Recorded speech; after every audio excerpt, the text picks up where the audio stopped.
Hello, नमस्ते। कैसे हैं आप लोग? मुझे पूरी उम्मीद है आप लोग बहुत अच्छे से होंगे, स्वस्थ होंगे, मस्त होंगे, अपने परिवार के साथ खुश रहने की कोशिश कर रहे होंगे, पॉजिटिव रहने की कोशिश कर रहे होंगे अपनी लाइफ में। और इसी उम्मीद के साथ आज की रीडिंग शुरू करते हैं। कैंडल वैक्स रीडिंग होगी। रीडिंग में हम देखेंगे कि आपके जो पार्टनर है उनकी करंट फीलिंग्स क्या है। अभी इस वक्त जिस वक्त भी ये रीडिंग आपके सामने आती है, आप जिस वक्त भी ये रीडिंग देख रहे हो, उस वक्त आपके पार्टनर आपको लेके, आपके रिश्ते को लेके क्या सोच रहे हैं, क्या चल रहा है उनके मन में आपको लेके। ठीक है, तो चलिए शुरू करते हैं रीडिंग। रीडिंग जेंडरलेस है, टाइमलेस है। आप कांटेक्ट, नो कांटेक्ट, मैरिड हो, अनमैरिड हो, किसी भी रिलीजन, कास्ट से बिलोंग करते हो, आप सब लोग ये रीडिंग देख सकते हो। ओके, तो चलिए रीडिंग शुरू करते हैं। और अगर आपको पर्सनल रीडिंग चाहिए तो डिस्क्रिप्शन पे मेरी इंस्टा आईडी है, वहाँ से आप लोग इंस्टा पे मुझे मैसेज कर सकते हो, डीएम कर सकते हो पर्सनल रीडिंग के लिए। और थैंक यू सो मच, आप लोगों ने मेरी तबीयत ख़राब है इस वजह से बहुत सारी दुआएं भेजी आप लोगों में से बहुत लोगों ने। आप लोगों का बहुत बहुत शुक्रिया, थैंक यू सो मच आप लोगों के प्यार के लिए। और क्या होगा क्या नहीं वो तो मैं नहीं जानती, लेकिन इतना मैं जानती हूँ कि हिम्मत आज तक नहीं हारी मैंने लाइफ में और आगे भी नहीं हारूंगी कभी। तो थैंक यू सो मच, आप लोगों ने इतनी दुआएं की मेरे लिए, इतनी ब्लेसिंग्स भेजी। तो चलिए रीडिंग शुरू करते हैं। लेके महादेव का नाम। हर हर महादेव, जय महाकाल, जय शिव शक्ति।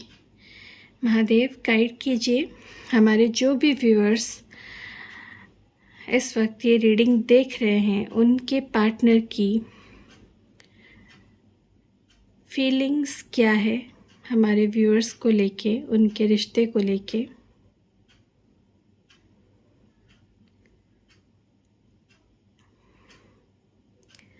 बहुत बिखरी हुई सी एनर्जी मुझे यहाँ पे फील हो रही है, जैसे कि आपके पार्टनर किसी चीज़ के वजह से अंदर से बहुत टूटा हुआ महसूस कर रहे हैं, बहुत बिखरे हुए महसूस कर रहे हैं। किसी चीज़ का स्ट्रेस है उन्हें, परेशान है किसी चीज़ को लेके।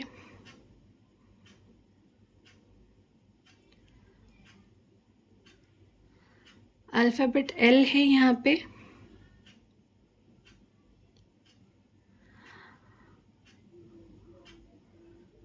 बहुत ज़्यादा टूटा हुआ महसूस कर रहे हैं खुद को। शायद किसी बड़ी परेशानी में है। नंबर 3 मुझे यहाँ पे दिख रहा है, अल्फ़ाबेट आई दिख रहा है मुझे यहाँ पे। और जिस भी परेशानी में है वो, उस परेशानी की वजह से वो आपको बहुत मिस कर रहे हैं।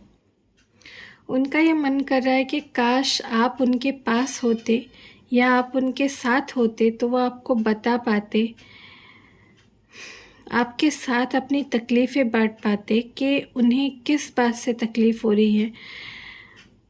अल्फ़ाबेट वी यहाँ पे है, वी फॉर वीडियोकॉन, ठीक है। अल्फ़ाबेट एन है यहाँ पे। अपनी तकलीफ़, अपने दुख बांटना चाहते हैं आपसे, आपको अपने मन की बातें बताना चाहते हैं।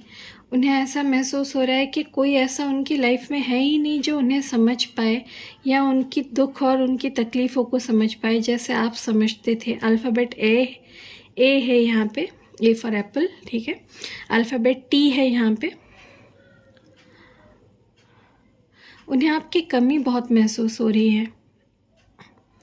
जिस तरह से वो आपसे बिना कुछ सोचे समझे अपनी हर बात बोल देते थे ना, कि उन्हें कौन सी बात परेशान कर रही है या किस बात से वो दुखी है या उनके लाइफ में क्या चल रहा है, वो आपको हर बात बताया करते थे जब आप लोग कांटेक्ट में थे या बात कर रहे थे। यहाँ पे बहुत लोग मुझे नो कांटेक्ट में फ़ील हो रहे हैं। और अगर आप लोग बात कर भी रहे हो ना, कांटेक्ट में हो भी, तो भी बहुत कम बातचीत हो रही है और वो अपनी परेशानियाँ आपसे बता नहीं पा रहे हैं, आपसे छुपा रहे हैं। शायद वो ये सोच रहे हैं कि आपको बताएंगे तो पता नहीं आप समझ पाओगे या नहीं, या फिर ऐसा महसूस कर रहे हैं कि जैसे होता है ना कि अगर ये लड़के हैं तो लड़कों में होता है ना थोड़ा मेल ईगो के, हमारी प्रॉब्लम हम ही हैंडल करेंगे, किसी को नहीं बता सकते। उस तरह की सोच इनकी लग रही है मुझे, मतलब इनसिक्योर हो रहे हैं आपको कुछ बताने के लिए। अल्फ़ाबेट M है यहाँ पे,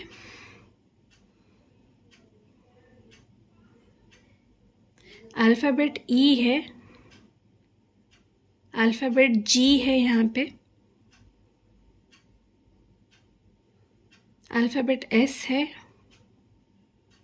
अल्फ़ाबेट F है,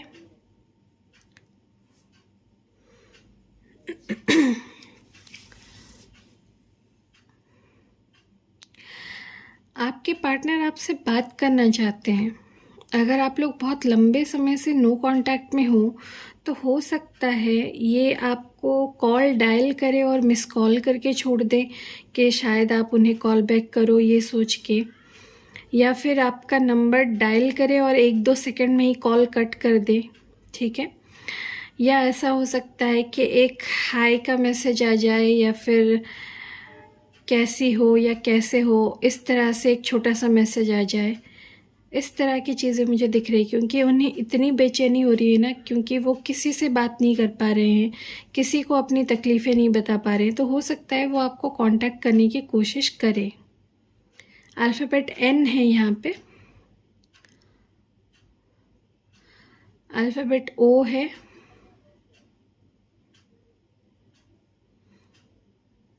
अल्फ़ाबेट Q है, पता नहीं Q से किसका नाम होता है, मुझे तो नहीं पता, पर अल्फ़ाबेट Q है।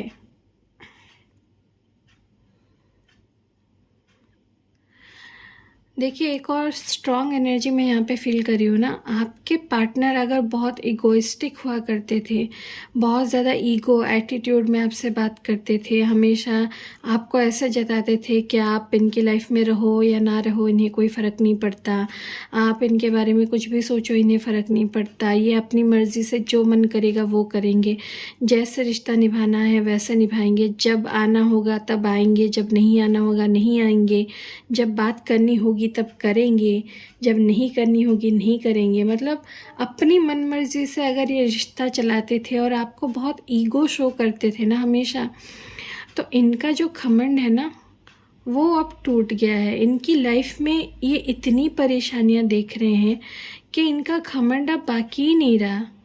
इन्हें ऐसा लग रहा है कि इनकी लाइफ की ना मतलब बैंड बजी पड़ी है पूरी तरह से। इन्हें लग रहा है कि चारों तरफ से ये फंस गए हैं और कहीं भी कोई रास्ता नहीं है निकलने का, और इस वजह से ये बहुत ज़्यादा ऐसा महसूस कर रहे हैं कि काश आप होते इनके साथ, काश आप और इनकी बातें हो रही होती अभी भी, तो ये आपको बता पाते कि ये कैसा महसूस करते हैं। अगर नहीं भी बताते तो आपसे बात करके ही इनका मन हल्का हो जाता, इन्हें सुकून सा मिल जाता, लेकिन वो नहीं मिल रहा है ना, वो सुकून नहीं मिल रहा है इन्हें, जिस वजह से ये छटपटा रहे हैं बहुत ज़्यादा। लेकिन इनका घमंड बहुत ज़्यादा मैं देख रही हूँ कि टूट गया है इनका घमंड। लेकिन एक चीज़ ये भी देख रही हूँ कि इनका घमंड तो टूटा है, लेकिन ये मानने के लिए तैयार नहीं है कि इनका घमंड टूट चुका है। अब इन्हें ईगो से डील नहीं करना चाहिए रिलेशनशिप में। आपके पार्टनर गलतियां तो करते हैं, लेकिन उन गलतियों को मानते नहीं होंगे। बहुत लोगों के पार्टनर की मैं यहाँ पे देख रही हूँ कि इन्होंने जितनी भी गलतियाँ आज तक की है ना, कभी इन्होंने मानी नहीं होगी कि इनसे गलतियाँ हुई हैं। हमेशा ये बोलते होंगे नहीं मैंने तो कुछ नहीं किया, नहीं ये मेरी गलती नहीं थी, तुम्हारी वजह से हुआ, तुमने मुझसे ऐसा बोला इसी वजह से मैंने ऐसा किया, तुमने मुझसे ऐसा करवाया, या तुमने ये चीज़ें बोली इस वजह से मैंने ब्लॉक किया, तुमने ये कहा इस वजह से मैं चला गया। मतलब हमेशा आप पर ही ब्लेम करते थे ये पास्ट में, और इन्होंने कभी आज तक अपनी गलतियां मानी नहीं है आपके सामने। चाहे ये कितनी भी बड़ी गलती कर दे, चाहे आपको चीट भी की हो, इन्होंने धोखा भी दिया हो ना, और पकड़े भी गए हो चीट करके, फिर भी नहीं मानते कि नहीं मैंने तो कुछ नहीं किया, मैं तो नहीं बात कर रहा था किसी से, या मैं तो नहीं बात कर रही किसी से। मतलब हमेशा खुद को डिफेंड किया है इन्होंने बहुत ज़्यादा। क्या है ना, आपके पार्टनर गलतियां करते हैं, उन्हें पता भी है कि उनसे गलतियां हुई हैं, लेकिन वो ना सेकंड स्टेप पे नहीं पहुंच पाते। मतलब गलतियाँ अगर पता है ना कि आपने क्या गलती की है तो ये तो पहला स्टेप हो गया। सेकंड स्टेप होता है ना गलती मानना कि हाँ मुझसे गलती हुई है। और उसके बाद आता है थर्ड स्टेप, जहाँ पे इंसान ना अपनी गलतियों की माफ़ी मांगता है। जब आपके पार्टनर ये मान ही नहीं रहे हैं कि उनकी गलती है तो माफ़ी कहाँ से मांगेंगे। तो यहाँ पे मैं ये भी देख रही हूँ कि बहुत लोगों के पार्टनर ने उनसे माफ़ी तक नहीं मांगी कभी, और अगर मांगी भी होगी तो ऐसे ऊपर ऊपर से जैसे कि एहसान जता रहे, हाँ ठीक है चलो भूल जाओ, इस तरह से बोला होगा, जाने दो जो हो गया ऐसा बोला होगा आपसे। लेकिन दिल से कभी आपसे सॉरी नहीं बोला इन्होंने, दिल से कभी आपसे माफ़ी नहीं मांगी है। और यही आपको बहुत बुरा लगता है कि ये इंसान जानते हुए भी कि उनकी गलतियाँ क्या है ये ना मानते हैं, ना उनकी गलतियों की माफ़ी मांगते हैं। तो जब तक इंसान ये सेकंड और थर्ड स्टेप पूरा नहीं करता ना, कि अपनी गलतियाँ मानता नहीं है और गलतियों की माफ़ी नहीं मांगता है ना, तब तक इंसान फोर्थ स्टेप पे नहीं पहुंच पाता कि उन गलतियों को दोबारा ना दोहराए। क्योंकि आपके पार्टनर वर्बली कभी मानते नहीं हैं, दिल से कभी मानते नहीं हैं आपके सामने और आपसे माफ़ी नहीं मांगते। इस वजह से उन्होंने एक जैसी ही गलतियां बार बार दोहराई है आपके रिश्ते में, बार बार उन्होंने वही गलतियां की हैं। और उनके लिए ना उन्होंने कभी कोई अफसोस जताया है, ना माफ़ी मांगी है आपसे दिल से, कुछ भी नहीं। और अगर बोला भी होगा तो ऊपरी मन से। वो होता है ना कि माफ़ी अगर किसी से मांगो तो दिल से मांगो तो आपकी आंखों में सच्चाई दिख जाए सामने वाले को, उस तरह से उस लेवल पे कभी आपके पार्टनर ने आपसे माफ़ी नहीं मांगी है। ये तो मैं आपको लिख के दे दूँगी। और इसी वजह से आप लोगों के रिश्ते में इतनी सारी प्रॉब्लम्स है, इसी वजह से आप लोगों में इतनी सारी दूरियां आ गई हैं। और पता है आप लोग क्या मानते हो क्या नहीं ये तो मुझे नहीं पता, लेकिन जितना मैंने अपने लाइफ में एक्सपीरियंस किया है पर्सनल एक्सपीरियंस से, और जितना मैं देखती हूँ ना लोगों को, मैंने सिर्फ यही बात सीखी है कि दूरियों से ना सिर्फ दूरियां बढ़ती है, कभी भी दूरियों से नज़दीकियां नहीं बढ़ती। आप किसी से जितनी दूरियां बढ़ाओगे ना उतनी और ज़्यादा दूरियां आएंगी आप लोगों के बीच में, कभी भी नज़दीकियां नहीं आती दूरियों से। क्योंकि जब हम किसी से दूरियां बढ़ाते हैं ना, हम लोगों में कम्युनिकेशन गैप आ जाता है, और आपके पार्टनर में भी वही चीज़ चल रही है। क्योंकि आप दोनों एक दूसरे से दिल खोल के बात नहीं कर रहे हो, खास करके तो आपके पार्टनर, क्योंकि वो दिल खोल के आपसे बात नहीं कर रहे हैं, वो अपने मन की सच्ची फीलिंग सच्ची भावनाएं आपको नहीं बता रहे हैं दिल खोल के, और अपनी गलतियां खुल के नहीं मान रहे हैं, उनकी माफ़ी नहीं मांग रहे हैं। इस वजह से आपके रिश्ते में सारी परेशानियां हैं। अगर आपके पार्टनर ओपनली अपनी बातें एक्सप्रेस करने लगे, अपनी गलतियां मानने लगे ना, तो आपका रिश्ता यूं सुलझ जाएगा। तो जो भी उलझन है ना आपके पार्टनर के ज़िद के वजह से है, उनकी ईगो की वजह से है, ठीक है। और ये बात आपके पार्टनर बहुत अच्छे से जानते हैं, उन्हें बहुत अच्छे से पता है कि जो सारी प्रॉब्लम की जड़ है ना वो उनकी ज़िद, उनकी ये ईगो ही है। और उनका अपनी दिल की बातें दिल में रखना, आपको ना बोलना, अपनी गलतियों की माफ़ी ना मांगना, ये सब जिम्मेदार है आप लोगों के बीच में जो भी हुआ है। अल्फ़ाबेट सी है यहाँ पे, अल्फ़ाबेट ई है, ठीक है।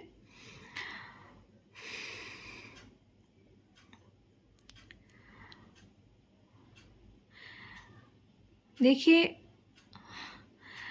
कुछ लोगों के पार्टनर ना अगले 3 दिन के अंदर आपसे माफ़ी मांगेंगे या आपसे बात करने की कोशिश करेंगे। और अगर बात करेंगे पहले तो हो सकता है उसके बाद ये धीरे धीरे बातें आगे बढ़ाए और आपसे माफ़ी भी मांगे, क्योंकि वो बहुत ज़रूरी है।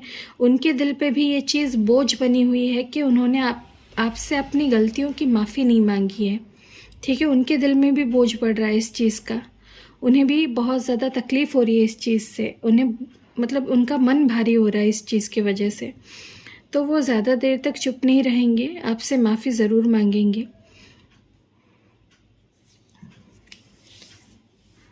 बहुत लोगों के लिए अगले 3 दिन के अंदर हो सकता है ये, जो लोग लकी हैं, और कुछ लोगों के लिए 1 हफ्ते का समय लग सकता है, कुछ लोगों के लिए 5 दिन भी हो सकते हैं, ठीक है। और जिन लोगों का डिवाइन टाइम नहीं आया है और उन्हें कॉल मैसेज नहीं आ रहा है, तो आप लोग मैनिफेस्ट कीजिए, क्योंकि आपके पार्टनर को हीलिंग की बहुत ज़रूरत है। उनके दिल में इतनी नेगेटिविटी है ना कि वो जो सही चीज़ करनी चाहिए वो नहीं कर रहे हैं आपके रिश्ते में। और क्योंकि आप लोगों में कम्युनिकेशन नहीं हो रहा है, बातचीत नहीं हो रही है ना, और इस वजह से ना आप दोनों में दूरियां बहुत बढ़ रही हैं। वो कहते हैं ना कि अल्फ़ाबेट एस मुझे यहाँ पे फिर से दिख रहा है। वो कहते हैं ना कि बातें जब कम होने लगती है ना, तो धीरे धीरे उसके बाद बातें ख़त्म हो जाती हैं। आप खुद सोचिए, आप जिन दोस्तों से या जिन जान पहचान वालों से आप बात करना बंद कर देते हैं, धीरे धीरे कम करने लगते हैं, बाद में उनसे पूरी तरह से बातें ख़त्म ही हो जाती है। ऐसा नहीं होता कि बातें बढ़ जाती है, बातें ख़त्म हो जाती है। जहाँ पे आप बातें करना बंद कर दो ना, वहाँ पे बातें भी ख़त्म हो जाती है और साथ में रिश्ता भी ख़त्म हो जाता है। फिर कोई रास्ता ही नहीं बचता कि उस रिश्ते को फिर से शुरू कैसे करें, या उस रिश्ते में जो भी बिगड़ा है उसे सही कैसे करें। क्योंकि आजकल ना क्या हो गया है, ये जो सोशल मीडिया आ गया है ना, लोग ना अपनी दिल की बातें करना ज़्यादा पसंद नहीं कर रहे हैं। बस एक दूसरे को स्टॉक करते हैं, एक दूसरे के स्टेटस देख लेते हैं और दिल में ही सोच लेते हैं हाँ इस इंसान को मेरी ज़रूरत नहीं होगी, या फिर ये इंसान तो मेरे साथ रहना नहीं चाहता है या रहना नहीं चाहती है। और ये खुद ही सोच के अपने ही मन में सवाल पूछते हैं, अपने ही मन में खुद को जवाब दे देते हैं, और सामने वाले से बात करना तक ज़रूरी नहीं समझते। लेकिन जब ये चीज़ें नहीं थी ना, सोशल नेटवर्किंग, क्योंकि मैं 90s में पैदा हुई हूँ, तो एग्जैक्टली 90 में ही पैदा हुई हूँ, तो मुझे पता है जब ये इंटरनेट इतना नहीं था, ये इंटरनेट नहीं चल रहा था, फेसबुक नहीं था, व्हाट्सअप नहीं था, ये सब नहीं था ना, तब ना लोग एक दूसरे से बात करने के लिए ना एक दूसरे से मिलते थे, आमने सामने आते थे, और जो भी चीज़ें दिल में होती थी ना वो लोग बातें करते थे, क्योंकि लोगों को वक्त की अहमियत होती थी। लोग वक्त बर्बाद नहीं करते थे फालतू चीज़ों में। आजकल तो मतलब ब्लॉक करने में और अनब्लॉक करने में ही सारा समय जा रहा है लोगों का, और आपके पार्टनर और आपके बीच में भी यही चीज़ें चलती आ रही है बहुत टाइम से, ब्लॉकिंग अनब्लॉकिंग, ब्लॉकिंग अनब्लॉकिंग। आपके पार्टनर आपको ब्लॉक करके भाग जाते हैं, फिर जब उनका मन करता है वो वापस आ जाते होंगे, और उस दौरान उनका जिससे मन करता था उससे वो बात भी करते थे, किसी से फ्लर्ट कर लिया ऑनलाइन, किसी से चैट कर लिया, ये हरकतें भी की उन्होंने, और जिसकी वजह से आपके रिश्ते में इतनी सारी परेशानियां खड़ी हुई हैं। और ये चीज़ें आपके पार्टनर जो इन्होंने की है ना, उनकी माफ़ी इन्होंने कभी नहीं मांगी। बेसिक तो यही है। आपके पार्टनर को ना उनका कर्मा भी मिल रहा है, 10-10 पोर्टल गया है ना, तो उसकी एनर्जी की वजह से ना आपके पार्टनर को बहुत हैवी कर्मा मिला है। मतलब इन्हें किसी चीज़ में लॉस हुआ है, फाइनेंशियल लॉस हुआ है, इन्हें पैसे रुपए का लॉस हो सकता है, या फिर इनके काम में कुछ बिगड़ गया है, इनका बनता बनता काम बिगड़ गया है, या फिर इन्हें कहीं तो किसी तरह का लॉस तो इन्हें ज़रूर हुआ है। मुझे लॉस की फीलिंग, एनर्जी बहुत फील हो रही है मुझे यहाँ पे। और इतना सब होने के बाद उन्हें ये पता है कि उन्होंने जो आपके साथ बुरा किया है, जो आपको तकलीफ़ दी है ना, उसका इन्हें कर्मा मिला है।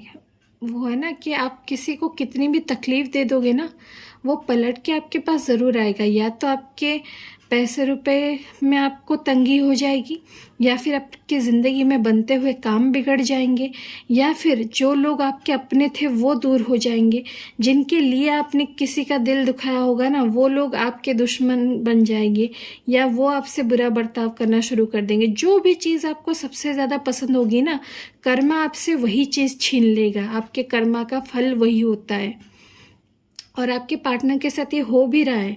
और फिर भी आपके पार्टनर को अक्ल नहीं आ रही है कि उन्हें क्या सही करना चाहिए। क्यों नहीं आ रही है? क्योंकि इनमें ईगो इतना है कि झुकना नहीं चाहते। मतलब इनका घमंड तो टूट गया, लेकिन फिर भी ये मानना नहीं चाहते। ठीक है, वो कहते हैं ना, कुछ लोग होते हैं इस तरह के मर जाएंगे लेकिन झुकेगा नहीं साला वाला एटीट्यूड। मतलब इन्हें पता होगा कि ये क्या गलत कर रहे हैं और इस चीज़ की वजह से उनके रिश्ते बर्बाद हो रहे हैं, सब पता होगा, फिर भी वो लोग खुद को नहीं सुधारते और आपके पार्टनर उन्हीं में से हैं। लेकिन उनको समय लगेगा थोड़ा, ठीक है, क्योंकि इतनी ज़्यादा उनकी एनर्जी नेगेटिव है ना, तो उनकी हीलिंग में वक्त लगेगा। लेकिन ये खुद अपनी हीलिंग होने नहीं दे रहे हैं, इनके एटीट्यूड, इनके ईगो की वजह से। अगर ये ईगो छोड़ दे अपना, अपनी ज़िद छोड़े ना और अच्छे रास्ते पे चलने लगे तो इनकी हीलिंग जल्दी होगी। तो आप लोग मैनिफेस्ट कीजिए, दुआएं कीजिए इनके लिए कि ये अपनी ये हरकतें बंद करके थोड़े मैच्योरली सोचे चीज़ों को। ओके,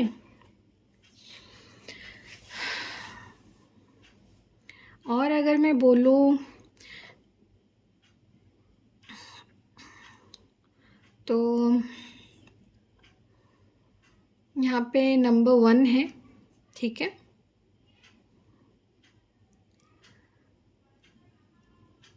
नंबर 3 तो मैंने आपसे बोला था, नंबर 4 भी है यहाँ पे। तो हो सकता है आप लोगों को 444 दिख रहा हो या 44 दिख रहा हो, बहुत ज़्यादा 333 भी दिख रहा हो, 111 या 1111 दिख रहा हो आप लोगों को, ठीक है। इतने ही नंबर मुझे यहाँ पे नज़र आए हैं। हो सकता है ये नंबर्स आपके या आपके पार्टनर के बर्थ डेट हो सकते हैं।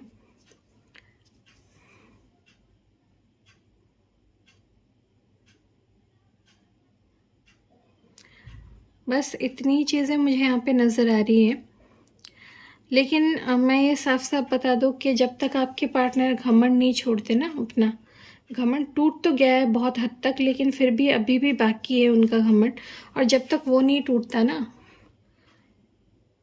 तो वो चीज़ें थोड़ी धीमे ही चलेगी, ठीक है, लेकिन टूटेगा। कहते हैं ना, ईश्वर सब सहते हैं लेकिन किसी का घमंड नहीं सह सकते वो। तो आपके पार्टनर का भी घमंड ज़रूर टूटेगा। एक बात बताती हूँ मैं आपको, चट्टान जो होता है ना, पत्थर, बड़े बड़े जो चट्टान होते हैं, चट्टान को ना बहुत ज़्यादा घमंड था कि वो बहुत भारी है, बहुत मज़बूत है, ठीक है। उसे घमंड था कि वो इतना मज़बूत है कि वो ना आग से जल नहीं सकता, और इतना भारी है कि हवा उसे उड़ा नहीं सकती। लेकिन फिर उस चट्टान का ना नदी से सामना होता है, और जैसे ही नदी आती है ना, बड़े से बड़ा चट्टान ना उसके बहाव में डूब जाता है। पता है क्यों? क्योंकि जिस मजबूती और जिस भार का उसे घमंड होता है ना, वही उसे ले डूबता है नदी में।